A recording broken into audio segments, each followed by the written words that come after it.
We've all seen images and video footage, vast tent encampments in the heart of the city, record levels of homelessness, human feces to such an extent that an app was created to track human feces. Result, rampant crime. San Francisco, the pearl on the bay, the bastion of liberal ideals, has collapsed in on itself. Move over Detroit. The US has a new failed city. This narrative has become so enshrined in news outlets and on social media that most now simply take it as gospel. San Francisco has become a nightmare, a disaster, a place you certainly wouldn't go with your children because of the risk of them being eaten by some crazed fentanyl lunatic. And there is certainly some truth to this. San Francisco has indeed suffered badly over the last decade, and just about every negative you hear about the city is true to some degree. But that doesn't tell the whole story. You see, the United States is now a country of deep polarizing ideals, and like the rest of the world, has developed a fetish for negativity. Bad news travels faster and it gets more clicks. And it won't require you to stretch your mind too far to believe that individuals or media outlets that have a certain left or right leaning bias might not be averse to the odd piece of angry rhetoric to knock their opponent down a peg or two. So what's the truth about San Francisco? Is it a lawless city with a vast army of homeless drug addicts stalking the streets? Or a city that has suffered its fair share over the last decade, but is slowly pulling itself out of the mess? Is it all true, or are we being told to believe a narrative that just fits an ulterior motive? Now, this could easily have been a video where we just follow a pretty set storyline. I mean, why not? There are plenty of examples on YouTube that do so and do it well, but what's the point in simply regurgitating, especially if things just don't entirely line up in our opinion? The set narrative surrounding San Francisco is that it is essentially now a disaster zone where all the evils of the world come to play in one giant liberal cesspit. That might sound harsh, but look at some of the media reporting over the years and it's kind of difficult to argue with it. However, there is something called the Cultivation theory, developed by George Gerbner in the 1960s, that states that repeated exposure to the same types of media messages gradually shapes how people perceive reality, especially around things like fear, risk, and safety. When certain images or narratives are shown often enough, audiences begin to trust them as normal and all-encompassing, even if they reflect only a small part of the actual conditions. This isn't complicated manipulation or propaganda, and we see examples all around us. After an air accident, people suddenly develop a fear of flying, but have no problem driving 80 miles an hour in a car in bad weather conditions. Terrorism is another one. Once news outlets start looping reports on recent attacks, we're all suddenly terrified about the strange person on the other side of the street behaving just a little bit suspiciously. But perhaps the biggest is crime. Across most sections of the Western world, violent crime is lower than it has been for decades. But ask people how safe they feel, and they'll reel off a list of potential nasties. Now, that's not to say that there is not crime. I mean, there absolutely is crime. But our perception has definitely been warped. From roughly 2019 onwards, footage of smash and grab thefts, open drug use, and street encampments in San Francisco flooded the internet, and social media loves that shit. I mean, let's be honest, it looked appalling. Certain parts of the city suddenly looked almost third world, but when news outlets returned to the same locations again and again, the result was a compressed image of the city where a few streets stood in for an entire population of more than 800,000 people. In 2023, surveys showed San Franciscans reporting feeling just as unsafe as residents did in 1996, a year when the city recorded nearly 4 times as many homicides. It wasn't that people were more scared of being murdered because it was more likely. It was the fear attached to tents, homelessness, and drug abuse. And let's be clear, those are valid reasons to be worried and fearful, even in your own city. With San Francisco, the situation's complicated. Issues like the housing crisis, homelessness, crime, drug problems, mental health concerns, collapse of trust in politicians, and plenty more are all real. There's no denying that. But how real are we actually talking about? Whether we're discussing San Francisco or other cities across the United States, homelessness has become an issue that seemed marginal a decade ago, but is now quickly spiraling out of control. In the US, there are about 770,000 homeless people, but the situation is different around the country. Broadly, Republican states report lower numbers of homeless people compared to Democratic states, but we need to be careful with this. Sometimes this is down to how figures are correlated, and at other times it's because of a tougher stance on homelessness. The big difference, unsurprisingly, comes down to ideology. Democrats are more likely to blame homelessness on systemic issues, while Republicans are more likely to see it as a personal choice, often fueled by bad decisions. And I know that is a really really sweeping statement, but statistical analysis does support that. It's not set in stone, of course. There are probably many, many thousands of exceptions. But if you're looking for an overriding rule to explain the difference, this is one of the strongest. States that are more likely to see homelessness as a societal problem rather than a personal one are more likely to be lenient towards it. And as a result, large, very public encampments have sprung up in democratic cities that you don't always see in Republican cities because they would be torn down quickly and people moved on. And so we come to San Francisco, a place that is about as Democrat as you can get. Here, the 2024 PIT count found 8,323 people experiencing homelessness, with around 38,000 in the broader Bay Area. We should point out that this is only what could be counted, so the figure is almost certainly higher, but it's just not clear by how much. What is important is that of those counted, around half were sheltered, meaning in some kind of temporary accommodation, with half registered as unsheltered, basically meaning on the streets. This was a 7.3% increase from 2022, which isn't huge, but it's certainly big enough when that figure is people living in tents on the streets. Despite that increase, the number of people sleeping visibly unsheltered on the streets has actually dropped, with more people in shelters than the previous year, and the number of tents counted also fell sharply.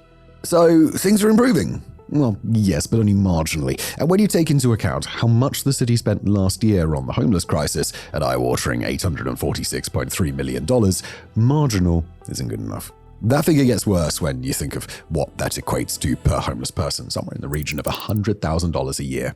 So how does it compare with other cities?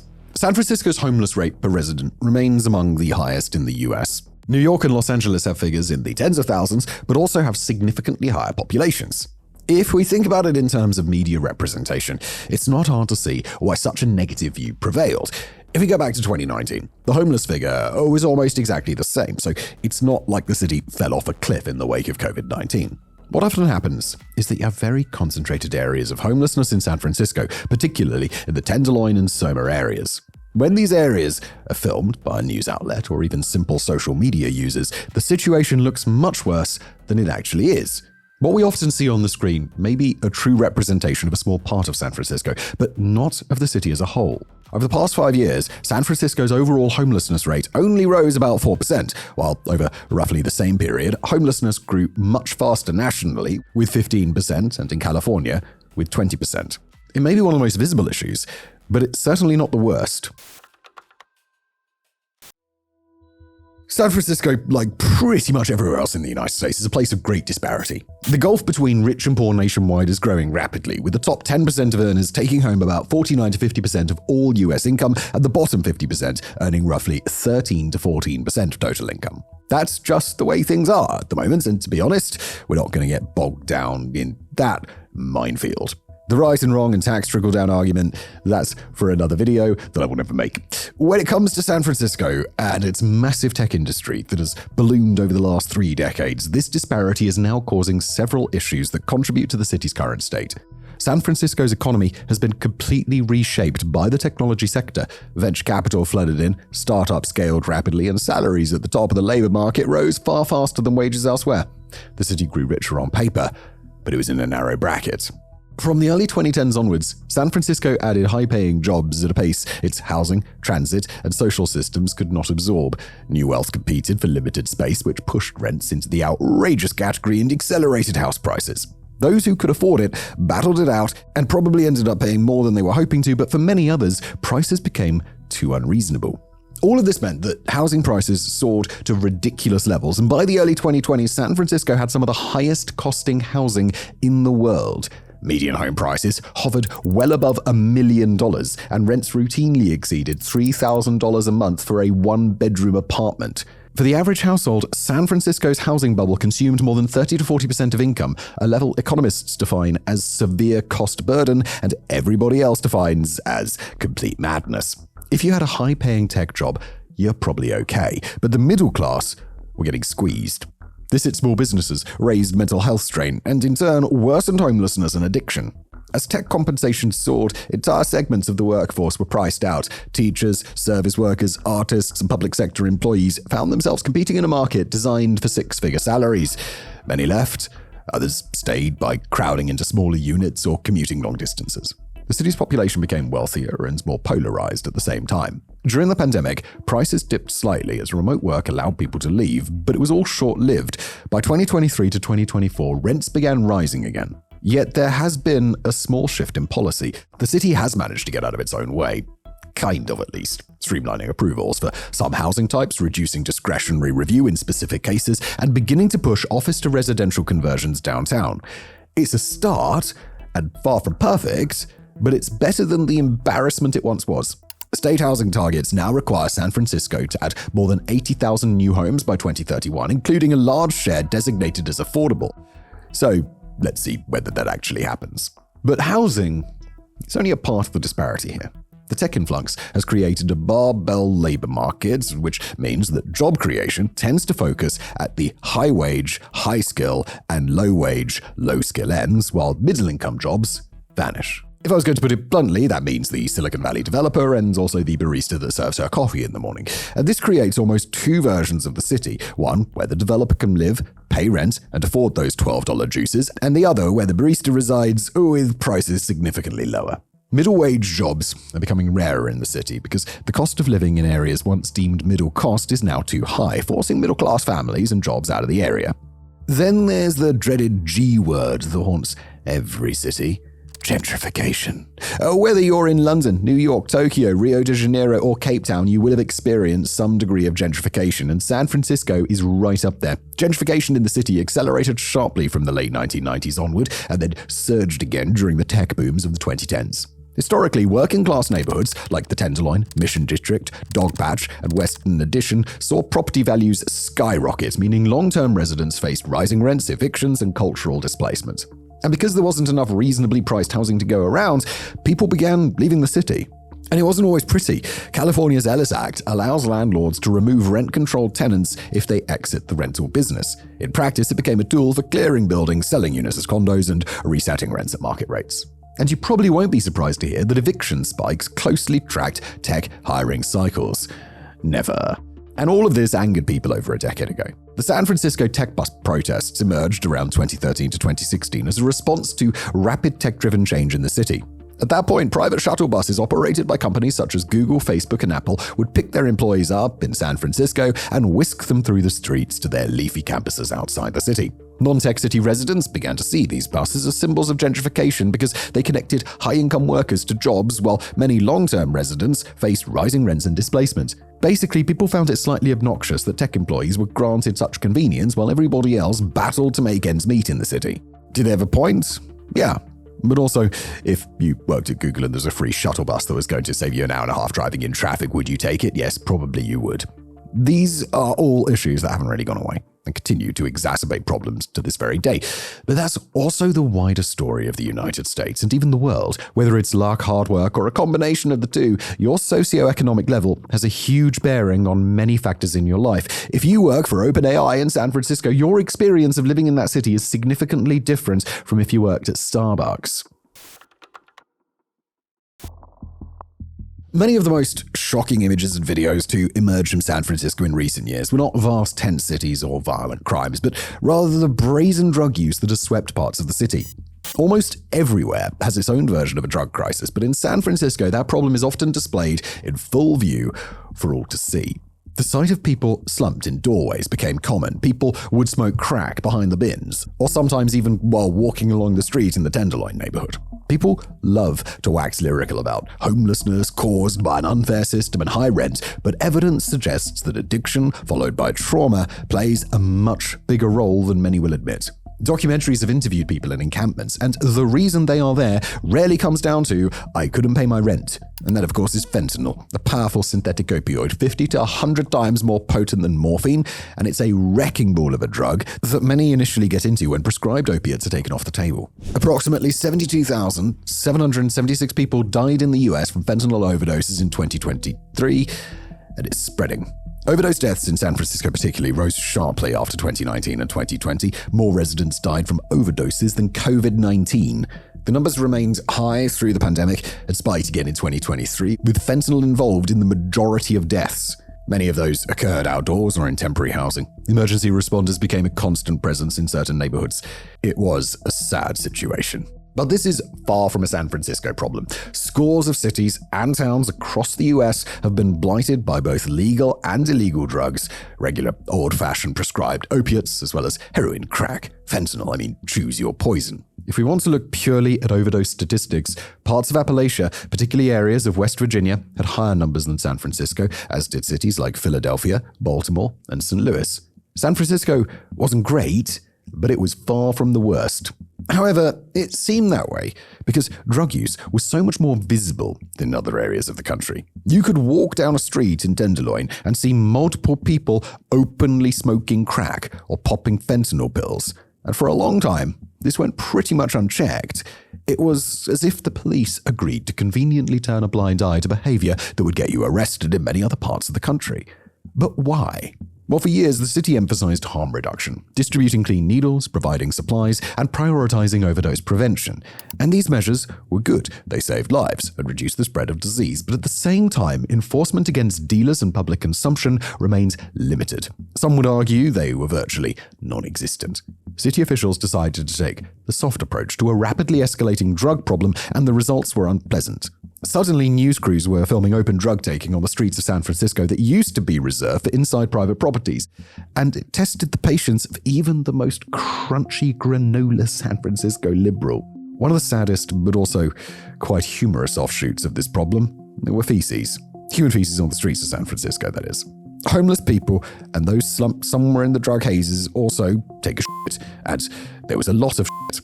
In 2023, there were more than 33,000 reported cases of human excrement on the streets of San Francisco. Interactive maps of poo were created, as well as the now famous Snap that invited San Francisco residents to take pictures of human that they come across and tag them with a GPS location, which would then be sent to the San Francisco Department of Public Works. Now, all of this started with good intentions, but soon became a caricature of the lunacy and stick your head in the sand policies that the city was muddling through.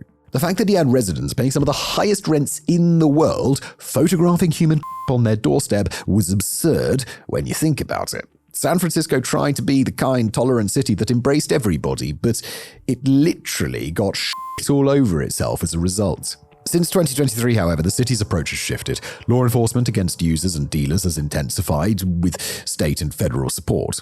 Visible drug taking in most areas has declined, and city officials seem to have finally figured out that handing out clean needles and looking the other way was a recipe for disaster. Overdose deaths plateaued and have actually declined slightly. But before you start thinking the city is out of the woods, we're talking about a decline from a number that was already very high. In 2023, San Francisco recorded 810 accidental overdose deaths. In 2024, the number dropped to 635 and went down further to 621 in 2025. These are still big numbers, but the situation is slowly improving.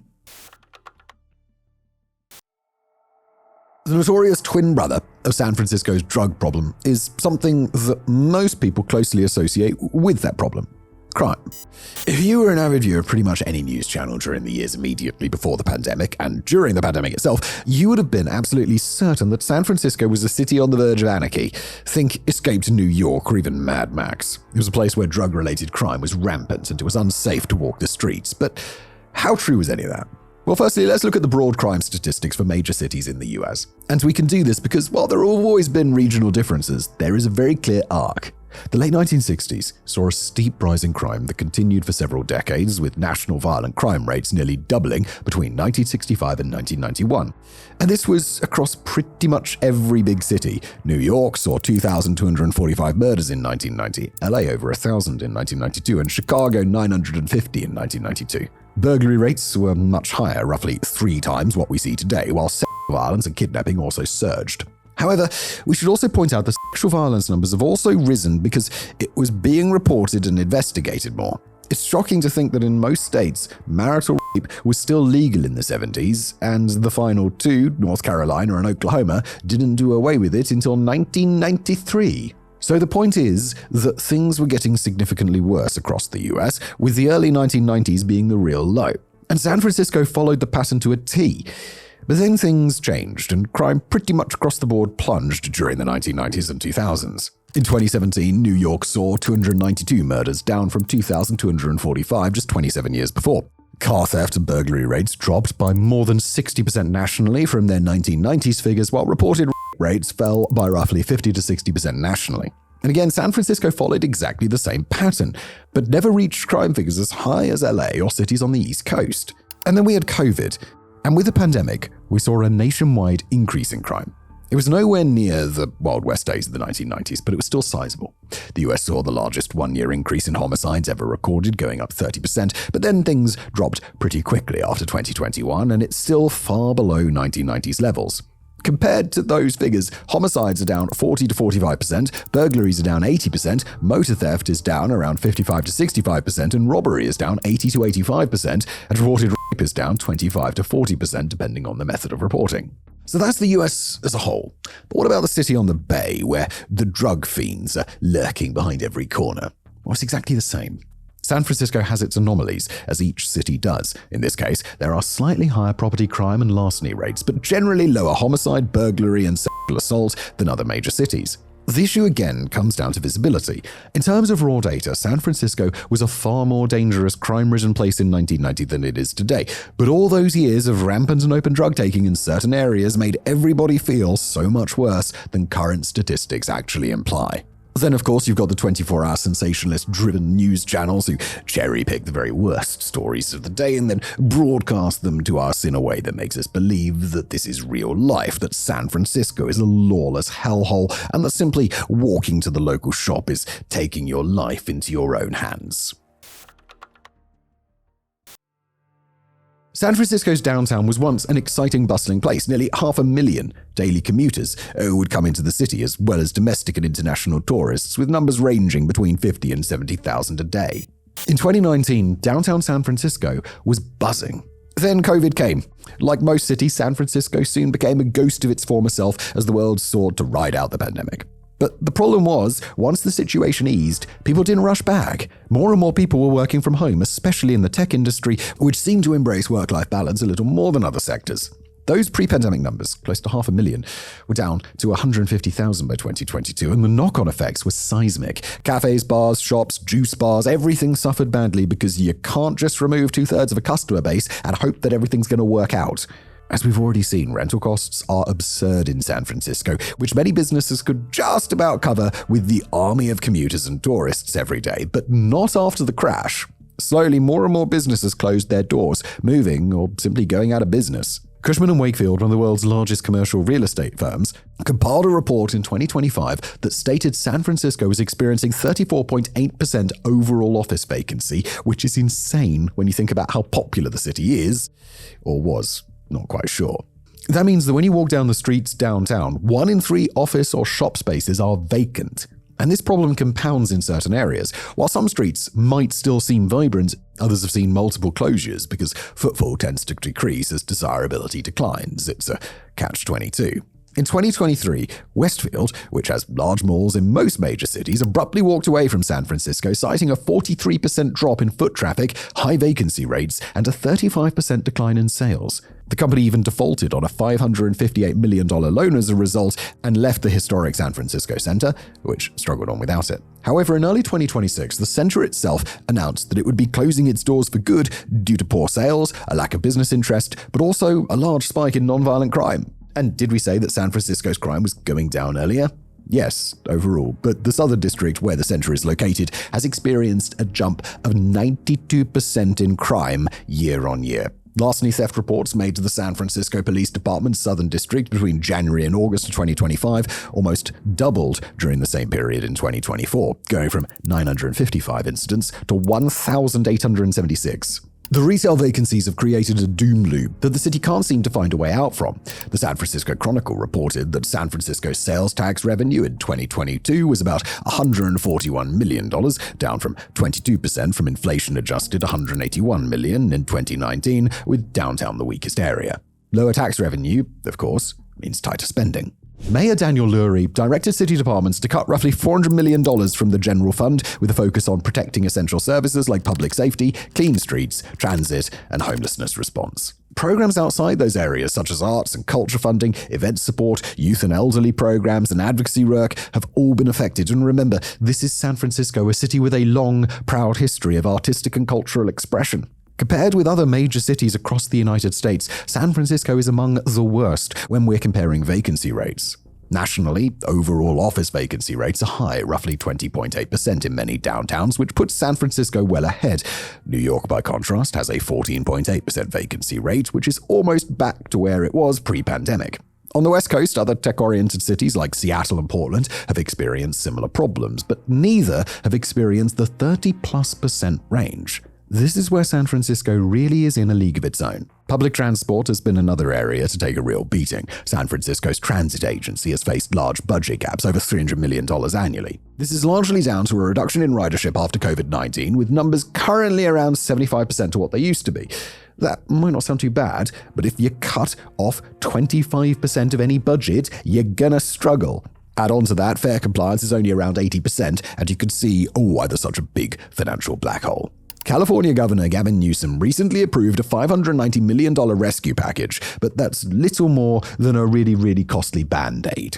Downtown San Francisco continues to be in real trouble, and while crime, drugs, and homelessness might grab the headlines, this is actually one of the city's biggest concerns. Market Street, Union Square, and the financial district are the parts of San Francisco most photographed, filmed, and visited by outsiders. When those areas struggle, the images travel, and empty malls and boarded-up storefronts become a visually obvious sign of citywide failure. Downtown accounts for a small fraction of San Francisco's total land area, but it dominates the narrative. While many residential neighborhoods remain stable, busy, and low crime, downtown, on the other hand, became symbolic of San Francisco's nightmare that the city is yet to wake up from. Long before San Francisco's streets became a national talking point, confidence in City Hall had already eroded, collapsed, and been replaced with a deep distrust. And look, we're not really just talking about a cash-strapped city here. We're talking about a city that spends more per resident than almost any major US city as an annual budget that exceeds $14 billion.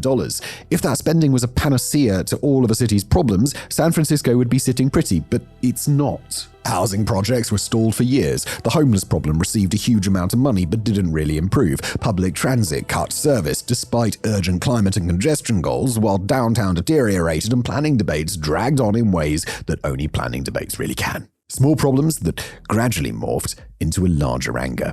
But let's start with the headlines. Public trust took a direct hit through a series of high-profile governance failures, and there were few as seedy as the case involving Mohamed Nourou, the former head of the city's public works department.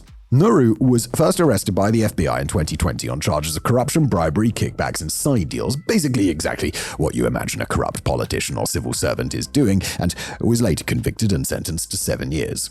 And when the details emerged, they were as unpalatable as you might imagine. A 10,000 bottle of liquor with a Chinese billionaire during a dinner party, holidays in lavish resorts where private guards waited outside Nourou's room. I mean, you get the drift. And that was just the start.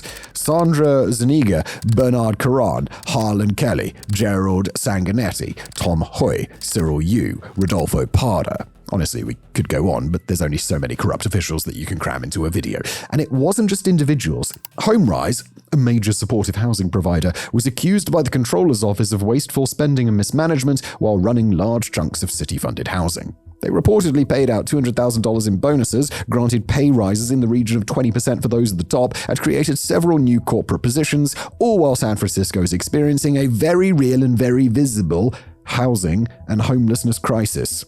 The CEO of the United Council of Human Services, or UCHS, a San Francisco homeless service nonprofit, has also recently been charged with misappropriating more than $1.2 million in public funds, which involved paying herself a sneaky double salary. Now let's be clear, scandal and corruption happen everywhere, but there seemed to be a high concentration of tomfoolery occurring in San Francisco between 2017 and 2023, which just happened to be the period where the city was struggling. And people were understandably furious. Corruption cases had to be handled by the authorities, but anger was often seen through direct action, such as voting. San Francisco voters recalled 3 school board members in 2022 following public outrage over school closures and perceived mismanagement. Then a city planning supervisor the following year and the city's district attorney, driven by concerns about prosecution policy and public safety. Then there was the fact that San Francisco's bloated system of getting anything done often saw responsibility split across boards, commissions, departments, and elected officers. It took years for simple decisions to move from one committee to another, and in that time, because of a change in office or a new direction, that initial proposal would then be shelved. It was madness that was significantly amplified when stories about city officials lining their pockets with public funding started emerging.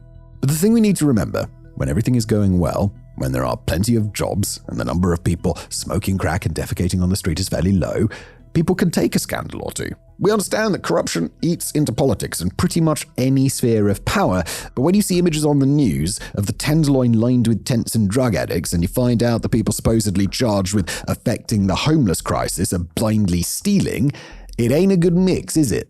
Public trust crashed badly in San Francisco, and it became a conservative banner city of what happens when you let the liberals run wild.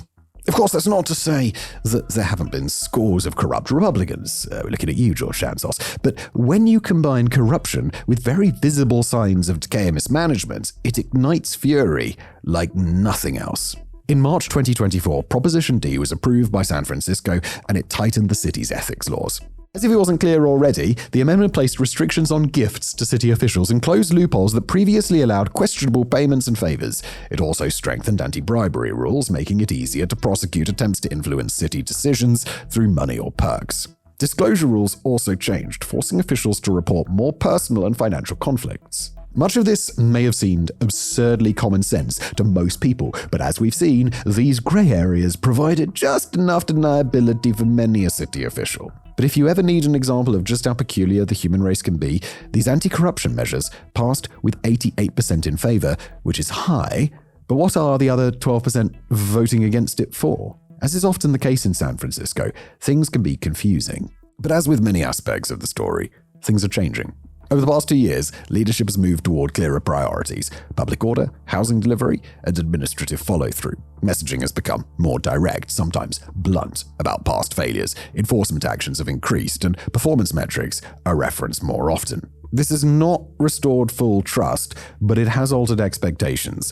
Polls show an improvement in residents' confidence and quality of life ratings. The recalls have shown politicians and city officials in San Francisco that if you screw around, you're out. There's still a long way to go, but the best way to rebuild trust seems to be to pull the city out of its recent malaise and get it back on track.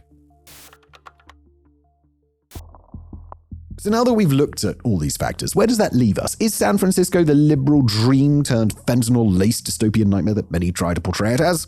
Or is it right-wing sensationalist news reporting that only focuses on the negatives? Well, neither. Firstly, it's important to highlight that what San Francisco was 3, 5, 7 years ago isn't exactly the same now. Like every city, every town, every neighborhood, San Francisco's evolving, and the footage of endless rows of tents, drug addicts, and would-be thieves from 2018 to 2023 isn't necessarily accurate today. Of course, there are issues: homelessness, crime, housing inequality, drug addiction, and corruption, but the city is slowly making progress on most of those fronts, albeit at a slow rate in some cases. Crime continues to trend downwards. Homelessness too is inching down, though it remains higher than many would like, and the police are taking a much more proactive approach to enforcement that most would agree was badly needed during the worst days. Drug overdoses are down, as they are across the United States, but drug use has remained relatively steady since 2021. In these respects, San Francisco is following the general trend across the nation. A February 2026 poll showed 64% of residents feel the city is on the right track, up from 22% the previous year, which is quite a remarkable jump. But there are obvious and sizable obstacles to overcome. Of all the problems that San Francisco has faced, the housing crisis, downtown's doom loop, and the tech disparity, they're not the sexiest. These news stories are far less gripping or repulsive than those about drugs and theft and the impending zombie homeless apocalypse. But these are the real issues that the city still faces. And if you cast your eyes across a map of the US, you're going to find similar stories everywhere. Wherever you look, poorer people are being forced further and further from newly cool urban centers, and the disparity between the haves and the have-nots continues to grow at an alarming rate. San Francisco may have woven perilously close to a nightmare, but it is slowly clambering back to its feet and backing away from the precipice.